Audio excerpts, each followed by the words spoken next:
नमस्कार। आज जो हमके चर्चा करे वाली विषय भी है बिहार के पलायन पर।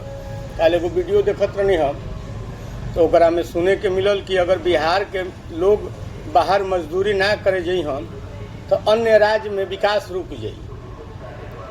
बिहार में के लोग अगर अन्य राज्य में काम करे ना जाइ हम तो राज्य के विकास रुक जाई। ओइजा के लोग खैला बिना मर जाइ हम, लेकिन बिहार में बिहारी खैला बिना मर जास, बाढ़ से बहा जास, एकरा पर कोनो चर्चा करे योग्य बातें नहीं है ना। हमके चर्चा क्यों करे वाला भी बा। का दिक्कत बा? बिहार में गरीबी रही जी, बिहार में भूखमरी रही, बिहार में हर साल बाढ़ आई, से लोग ग्रसित होकर घर से पलायन करिहन। इनमें तो बहुत अच्छा बात बा और हमनी के राज्य खातिर बहुत गौरव के बात भी आई कि हमनी कहाँ से लोग पलायन करत हन, दूसरा राज्य में जाके हो जाके मेहनत करके लोगन के जियावत हन, हो जाके कल कारखाना के जौन बात स्टैंड कैले बन मेहनत करत हन, हो जा कमात हन। कहीं झाड़ू वाला बान, कहीं शॉपकीपर बान, कहीं सिक्योरिटी गार्ड के नौकरी करता हन, कहीं मेस्तर के नौकरी करता हन। हर फैक्ट्री में, मोजा फैक्ट्री में, जूता फैक्ट्री में, चप्पल फैक्ट्री में या और भी जौन बड़ा पोस्ट बाइसन सुपर काम करता हन मजदूर वर्ग के लोग। तो बड़ा बिहार के गौरव के बात भी है। बिहार के लोग अन्य राज्य में जाके हो जाके विकास करता हूँ, मेहनत करके हो जाके GDP बढ़ावता हूँ, हो जाकर अर्थव्यवस्था में अपन सहयोग देता हूँ, हो जा कमाता हूँ, हो जा का पैसा ओइजे दे देता हूँ और फिर घरे खाली चली आवता हूँ हाथ लेके। लेकिन बिहार में विकास ना होके के चाहिए। ऐसे कि बिहार के विकास हो जी तो लोग हंसे लगे हम कि अरे बिहार में इतना विकास कैसे हो गई भाई। ये जैसे और राज्य में मजदूर नहीं खन, और राज्य में लोग विदेश पैसा कमाया जाता हूँ ताकि हमारा परिवार, हमारा घर के तरक्की हो, हमारा के लोग जानस, हमारा गाँव समाज में लोग जानस कि केहू अमेरिका, केहू कनाडा, केहू रसिया, केहू इटली, केहू नाइजीरिया, कहीं तो अन्य देश में जाता हूँ। अब बिहार के लोग कहाँ जाता हूँ? मजदूरी करे जाता हूँ। औसत दर देखल जाए तो -2 कुछ % लोग विदेश बिहार से जाता हूँ। अन्य राज्य में कहीं 1%, कहीं 1.5%, कहीं 2%, कहीं 3% लोग जाता हूँ। तो एक आदमी आइल हमनी के बिहार में बिहारी के विकास के बात करे खातिर, बिहार में शिक्षा के विस्तार करे खातिर, स्कूल में संस्कार के पढ़ाई होके के चाहिए, बच्चन के शिक्षित होके खातिर शिक्षा में का बदलाव ले आवे के चाहिए, ओकरा पर बात करे खातिर, ओकरा खातिर घरे घरे जाके समझावे खातिर 3 साल से वहाँ के प्रयास कर रहा बानी।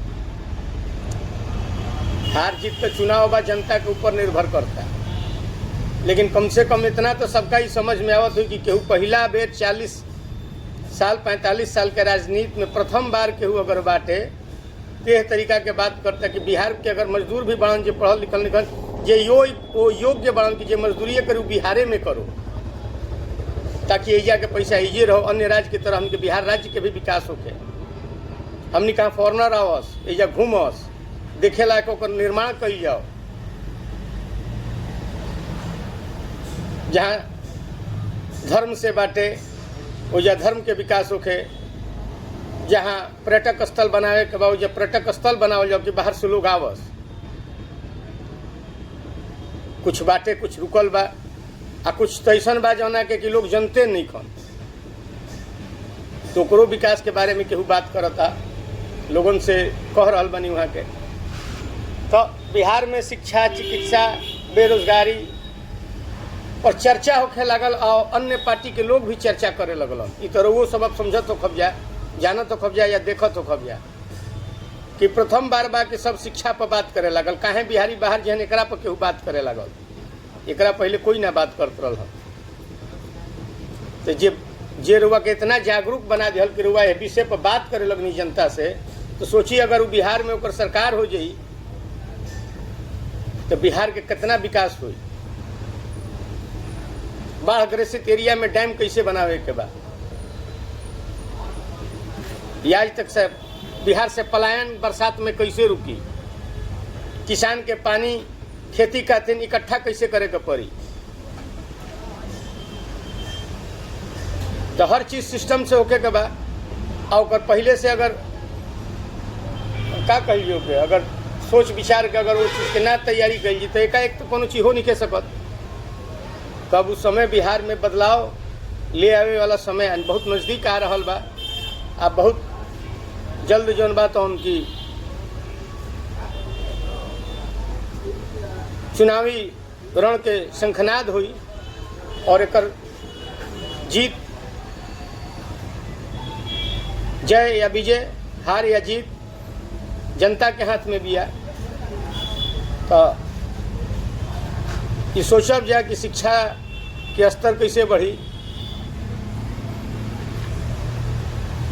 वृक्षारोपण यानी पर्यावरण कैसे सुधरी, चिकित्सा में जो कागज पर योजना बाड़ी सन जौना के लाभ आम जनता गरीब जनता के निखे मिलत, एक लाभ कैसे मिली, ये आवाज़ उठावे वाला व्यक्ति जे बानी वहाँ के विषय में रुआ सब सोचब जाए।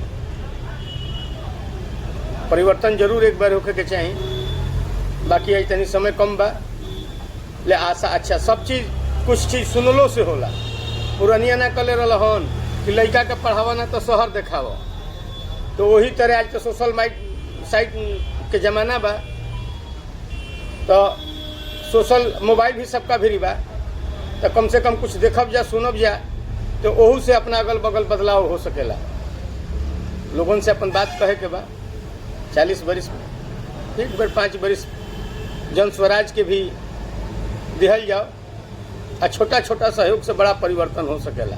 नहीं कि तो शास्त्र में भी कहल बा, स्कूल में भी कहल जाता कि अगर एगो नारी शिक्षित एगो घर में रही तो पूरा परिवार शिक्षित हो सकता।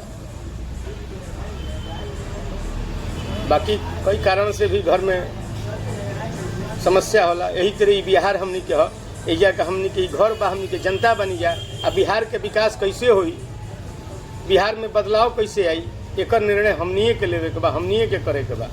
एकरा के एक बेर जरूर हमनी के सब आदमी मिल के एक बेर बिहार में परिवर्तन कल जाओ, जन स्वराज के समर्थन दिया जाओ। आ जन स्वराज के द्वारा नया बिहार, नया विकास के आगाज़ कल जाओ, ताकि हमके नया जौन आवे वाली पीढ़ी बिया वो बिहार के विषय में कहीं उठ के कह सके कि हाँ हम बिहारी हैं, हमरा बिहार में आइए ना।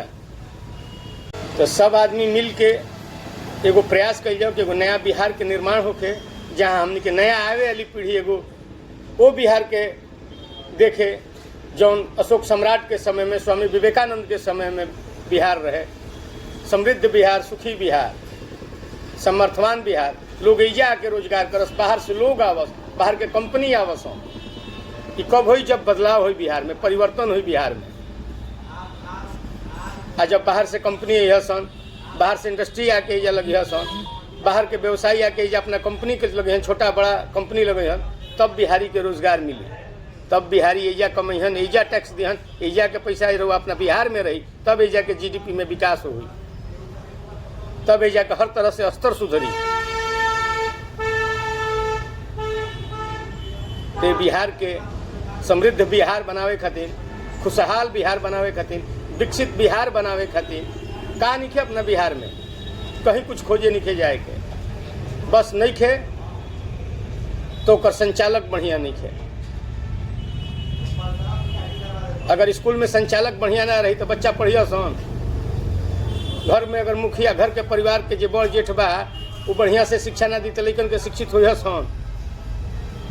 तो गाइडलाइन नहीं थे, तो एकरा खातिर एक बार परिवर्तन कल जाओ। जय जन स्वराज, तय जन स्वराज। धन्यवाद।